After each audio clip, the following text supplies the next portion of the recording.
I Love Mortgage Brokering, episode 23. If you're prepared to take your mortgage business to the next level, there is only one place to go. I Love Mortgage Brokering with your host, Scott Peckford. Hi, Broker Nation. I'm thrilled to introduce our guest today, David Ford. David is a mortgage broker with DLC Canadian Mortgage Experts. He's been a broker for 6 years and is based out of Greater Vancouver. He was recently nominated for the Young Gun Awards from CMP, and I'm stoked about this interview today. David, are you ready to rock? Yes, thanks, Scott. So I always like to start if you can just tell us a little bit about yourself. Sure, yeah. 28 years old. Just had my birthday a month ago in July.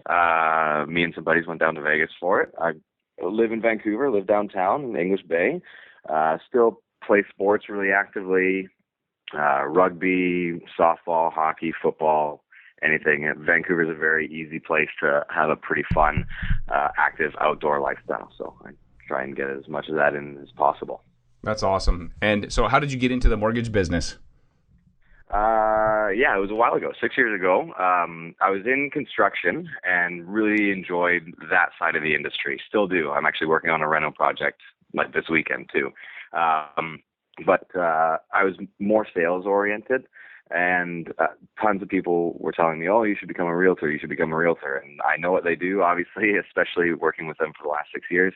Would never be able to do the realtor job, but and I didn't know any mortgage brokers. So instead of going and getting a realtor license, competing with the guys that I knew and had kind of grown up with, I went and got my broker's license and just started working with them in that capacity. I started under a guy who's been in the industry a long time, and mentored under him for about 3 years. So cool. And then when did you branch? You branched on your own about 3 years ago? Yeah, that's exactly right. Yeah. Cool. And so you have friends that are real estate agents, and you're in the contracting business, and then you decide, hey, it's I don't want to compete with my friends, and so it was obviously an easy. And so how did you find the transition from contractor or doing construction to being a mortgage broker, sitting behind a desk and using a calculator and crunching out numbers? Yeah, well, I've been a nerd my whole life. Actually, in grade 7, I did a compressed grade 7 and 8 math all at once. So numbers and number crunching, it's always kind of been a little bit of my thing. So really, I love the money side of things. And when I sat down with Tony, the guy that I mentored under, and just talked about the industry, it was a lot of fun, right? We got to do, negotiating with lenders. You get to go back and forth with the realtor, the lawyer, keep everything organized. It's a pretty key quarterback position, being on the mortgage side of things. So I don't know, it appealed to me a lot more.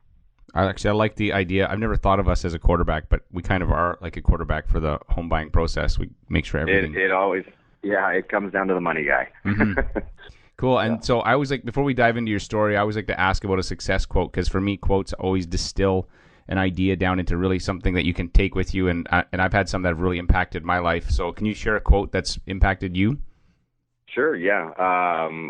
There's a few Van Gogh quotes, but one that really stands out is, "I dream my painting and then I paint my dream." It's a good one. Oh, that's awesome. And so that quote in particular, how have you applied that to your business?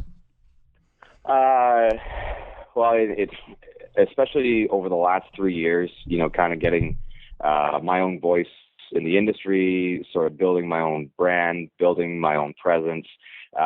It's something that I've known for a long time. I've wanted to be self-employed and have my own business for a long time. My dad's self-employed. He's got a successful IT company. And so, it's just something that I've always wanted to do. I do have big dreams, Western Canada wide, building the brand to that point, and having multiple brokers and multiple provinces. So you have to have the dream obviously first.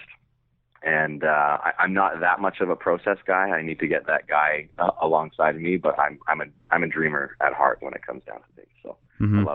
I love just building it up. So yeah, that's I've never actually heard that quote before, so I love it. That's fantastic. I dream my painting, then I paint my dream. Yes. So it's really about just having a vision first before you get going. Absolutely. Yeah. So another area I find that talking to successful brokers and successful entrepreneurs is that there's always failure, often lots of failure. And looking back, there's always a lesson in the failure. I know that for me personally, when I've made mistakes, there's, I look back and I go, man, I learned something. So can you share an example of something that you failed at and then the lesson that you took from it? Yeah, for sure. Well, it ended up that the guy that I mentored under, that relationship that actually ended up going a little bit sideways. I wanted to go and kind of be building a brand, be marketing, and he was, fine, doing his 30 mil, a year that he was doing, 35, and just wasn't looking for that much growth kind of thing. We ended up having a really bad split.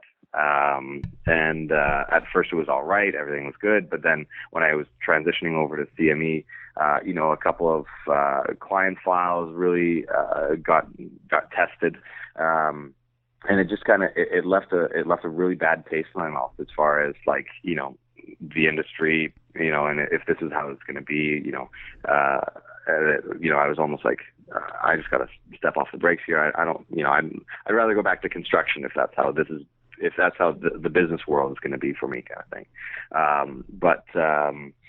Yeah, learn from that a ton, and learn from him a lot as far as, what to do, what not to do in the industry, so it really opened up my eyes to making sure, there's a lot of things, business ethics and ethics in general are something that's, it's huge, client care, all that stuff. So, big learning lessons on that failure for sure. So if someone's looking at going into a mentoring relationship, then, because obviously this is a familiar story. I've heard this numerous times from other people. So you're not certainly the first person that has gone through this, but maybe we can take a second. And if someone is going into a mentoring relationship in, broker, so I'm thinking of a new person, what kind of advice would you give to them? Yeah. Well, it's hard, right? Because you don't know what you don't know when you're going into the industry or anything, whether it's any industry, right? So, really doing, like good background check, getting a recommendation from a close friend or close family member to get mentored under somebody that's been successful. There's a lot of really great brokers out there that really, they want to help out. They will give you time. And it's more just being upfront honest. And it's, what can you get after you put into the industry, and just talking about everything upfront, like literally every single thing. What's your business plan? What's your business model? Where do you imagine yourself to be in 3 years? What does this company offer? Where's your comp coming from? Splits, volume targets, all that kind of stuff. So long as everything's just, really upfront and all the cards are on the table, it's great. It's just when, you get some people in the industry that, they want to build up a brokerage, and it takes a lot of time, it takes a lot of effort and energy to do that and to take on new brokers. So I completely understand, if there's just different comp structures, what have you, but it's more just about, making sure that everybody's on the same page, everything's up front, and everybody's got their value proposition. Okay, you're in here doing this, and this is what that's worth. This is what I'm worth. That type of thing. So. Mm-hmm. Yeah, so just do some homework on the person that you're going to be mentored by, and like you're saying, and then ask lots of questions about. I think the one thing that you hit on there, where you're talking about how just figure out where they're going, because maybe where they're going is not where you want to go, and that'll help you not even sort of get on the bus with them, right? So having things can change, but having some idea up front, going, okay, this is kind of where I see myself, like you said, dream your painting. So this is where I see myself in 3 years, and if maybe the people you're going to get mentored with don't have that same vision, then maybe, as convenient as it might be, maybe it's not the right fit. Yeah, that's right. No, that's really good. So another thing I noticed talking to successful brokers, anybody that's sort of been doing it for as long as you've been doing it, you start to build systems and processes, and you're also willing to adjust, and you kind of have to adjust those processes over time. So I'm going to ask specifically about an administrative process. So can you share an administrative process that you've had that maybe wasn't working as well as you'd like, and then how you tweaked it and what kind of outcome you got? Well, I'd love even just to touch on the fact that I had zero administrative processes, honestly, almost about 2 years ago. It was pretty ad hoc, right? A file would come in, you'd get the docs together and basically just try and process it as quickly as possible. But there wasn't any finesse, any extras, any flair. Over the last couple of years, built tons of processes. We've built basically a full client prep doc where I take especially first-time homebuyers through this 29-page document, basically showing them every step that they're going to go through, everybody that they're going to need to contact, even people that they have no idea that they're going to contact yet. Let's set up the home insurance people for you, or the movers or the cleaners on your way out, or any little thing and potential hiccup that could make their process and make their transition go awry. So there's lots of processes in there. But on the administrative side, now we've got basically I think it's 4 pages of start to finish, from when my phone rings and somebody says, "Hey, David, I got your number from Scott. He recommended me to give you a call about a mortgage." Well, boom. Then there's, and it goes from lead, and there's a bunch of different tasks that myself, my admin do when they're a lead to bring them to opportunity. Opportunity is the pre-approval stage. Again, there's a number of different things that we do, and nice touches, some administrative touches, some stuff with lenders, some stuff with realtor, what have you. Then try and move them from opportunity to live to completed, and then completed to client. And then, we're tracking their renewal dates after that. But there's a number of different tasks that, from an admin, from an underwriting, and from a client service point of view, that we're all doing. So from a guy who sounds like you started out with no process at all, to having sounds like a pretty detailed process. What's the one, maybe specifically, what's one thing that you found has made the biggest difference? So you built a pretty substantial system, it sounds like. So what would you say is the one thing that's man, that has saved me, X amount of headaches or stress, or what's that? What do you think that would be? Oh, it's because I don't need to worry about where files are anymore. I'd love to pinpoint one thing. That's tough because it's obviously going from 0 to 100. It's the full package, right? But probably really it's helping out with the language. There's even specific language touch points. There's spots where we're setting ourselves up to get a testimonial, get a referral, really wow the clients. And those just don't happen when you're flying by the seat of your pants. Right. You overlook that, and you're just very focused on getting the file done, as opposed to making the file silky smooth. Right. And when you're able to do that and add those little touches and little extras because of systems, that's when clients really start to notice. And that's why we've been getting amazing testimonials and a lot of client referrals especially over the last couple of years. It's been a noticeable difference. Okay, you've just tweaked my interest, because this is something I'm currently working on. So what stage do you? I'm sorry that I'm digging into this. I'm intentionally kind of digging, because I think that it's more valuable for me and for listeners too. So when do you ask for referrals, or what's your process for reviews? So how does that work? How are you doing that? There's 7. There's 7 touch points, because 7 no's before a yes, right? Everybody knows that one. So there's you ask 7 times for a review. 7 times, yeah, for a referral. Oh, referral. That's the target. Yeah. There's 7 points from start to finish from when my phone rings that we're trying to ask for another introduction to another client or a potential person. And that language, so last year was the first year I finished just shy of 26 million, just to put this into perspective. The year before that, I did 11. Mm-hmm. So the process and the language doubled my business. Okay, so do you know off the top? Can you those? Is it when do you ask for the referrals? I think this is helpful for people, especially since I asked once. So yeah, you definitely got it. So right from the very first phone call, they call in, they say, "Hey, David, got your number, blah, blah, blah." And I say, "Oh, that's awesome. It's great. We really appreciate it." And, definitely throughout this process, the reason why Scott introduced you to me is because, we're going to provide X, Y, Z, whatever they're looking for, get a quick background if they're looking to purchase or whatever. And just say, hey, you know what, you're probably going to come across other people that are looking for the same thing. And that's how we build our business, are these introductions. So I'm definitely going to thank Scott for introducing me to you. And if you could, anybody else, that'd be great. A lot of people, you might even know a friend right away. And it's even from that very first phone call. And then it's myself and my admin Alexis, because she's on the phone collecting docs. It's in the pre-approval stage, we do it again.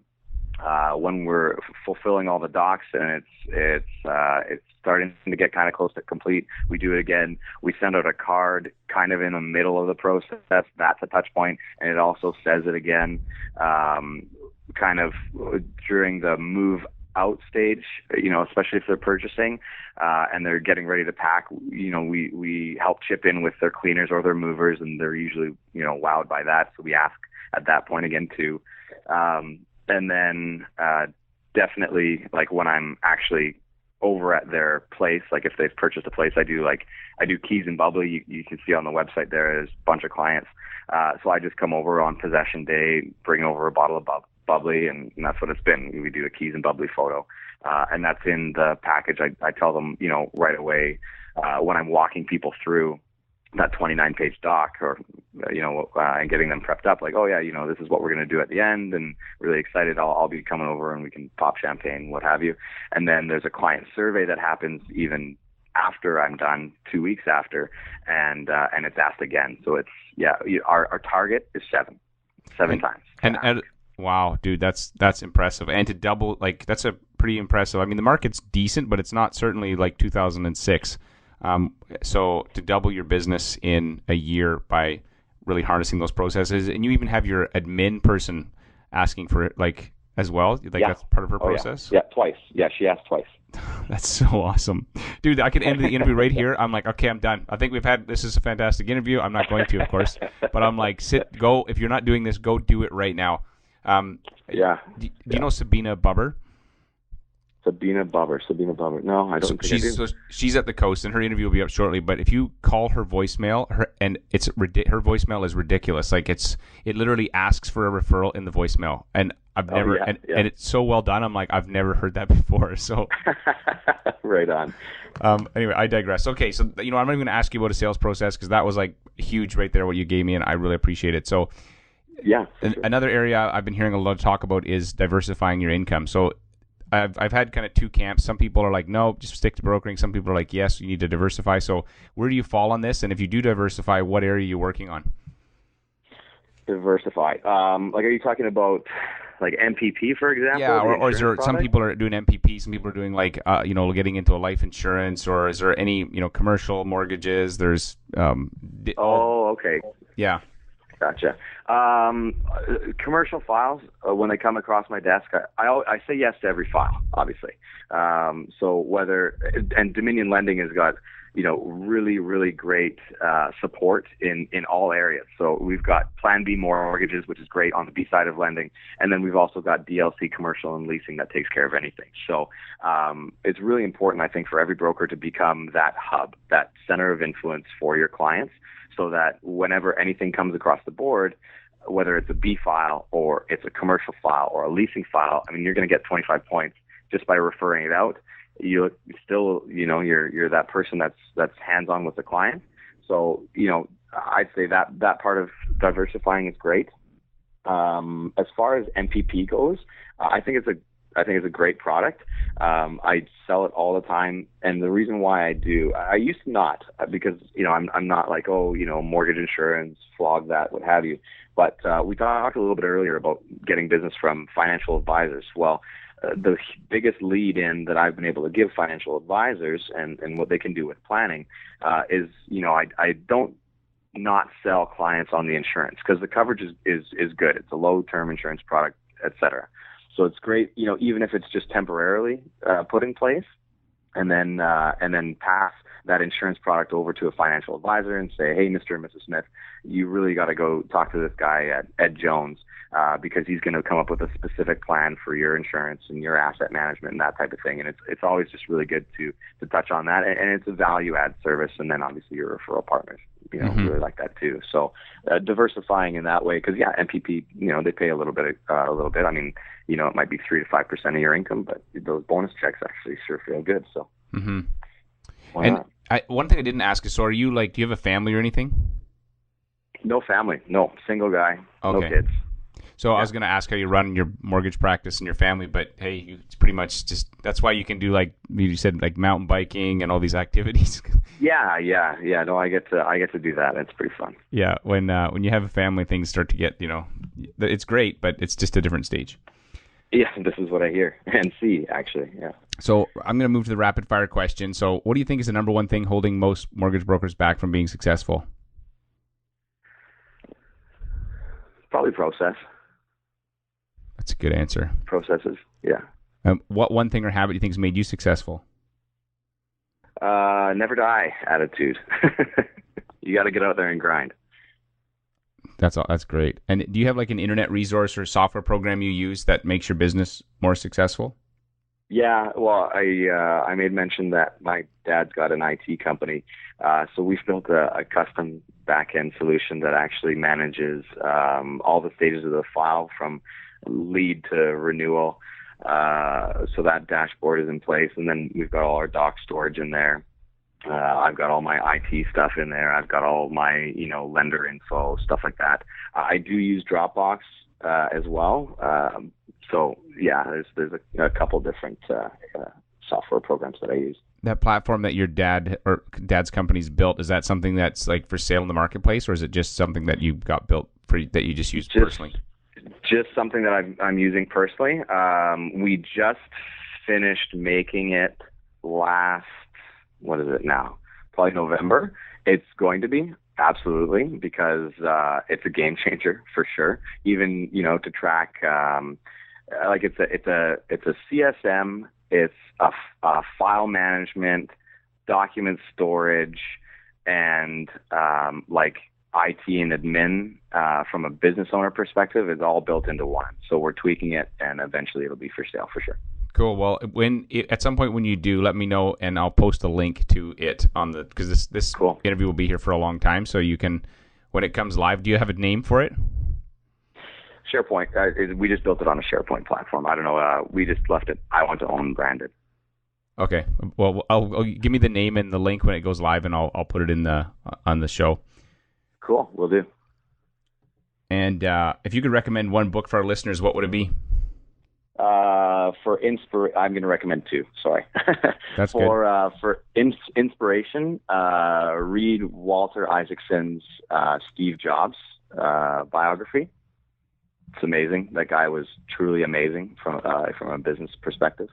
And then from a process standpoint, everybody has to read Double Double by Cameron Herold, the guy that turned around 1-800-GOT-JUNK.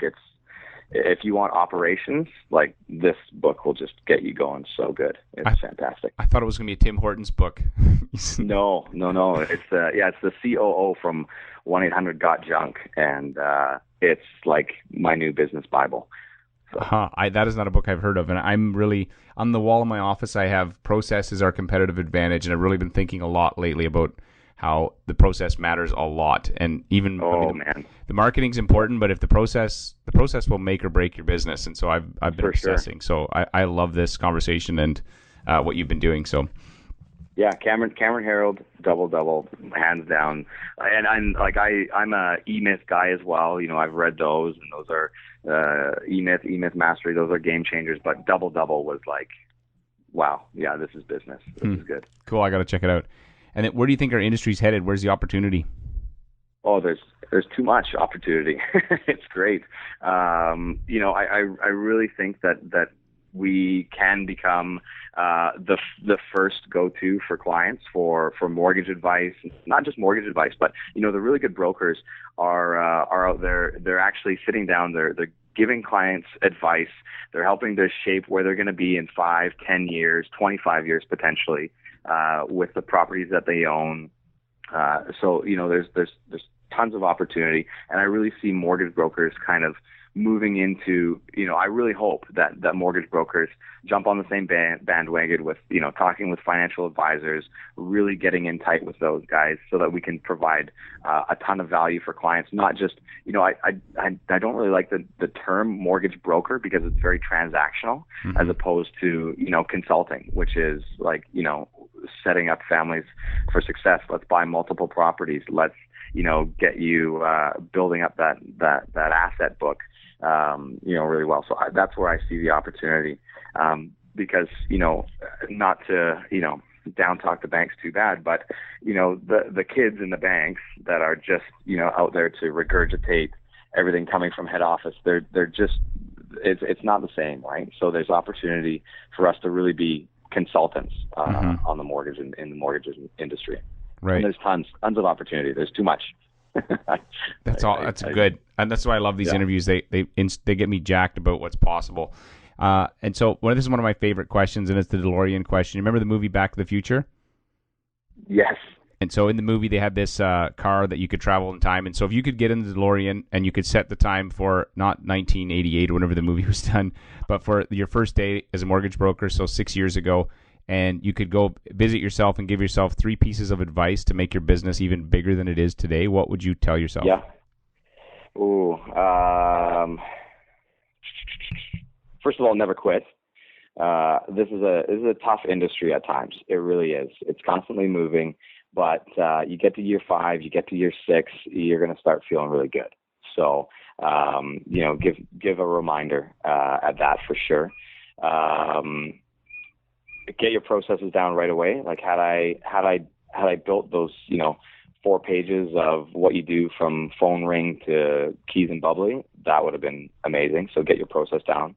And then one thing that's been amazing is treat your underwriters and lenders, really well. Go the extra mile for them. If they're working late to get your approval, and who they are, or your BDMs are going to bat for you, pop in, drop off, coffees, drop off gift cards, send thank yous, whatever. Just, you really have to build that really strong relationship with the underwriters and the lenders and the BDMs, and really get that respect, because you need them, and they'll go to bat for you, and your file will magically appear on the top of their list every time, and you'll get your phone answered, that type of thing. So, right, that's great advice. Never quit. Build processes right away, and treat underwriters well. On that treat underwriters well, I agree. I think we sometimes forget that it's it's still a people business, as much as there's policies and stuff, but it's still people that move everything along, and if they get along with you better, then things seem to just move smoother.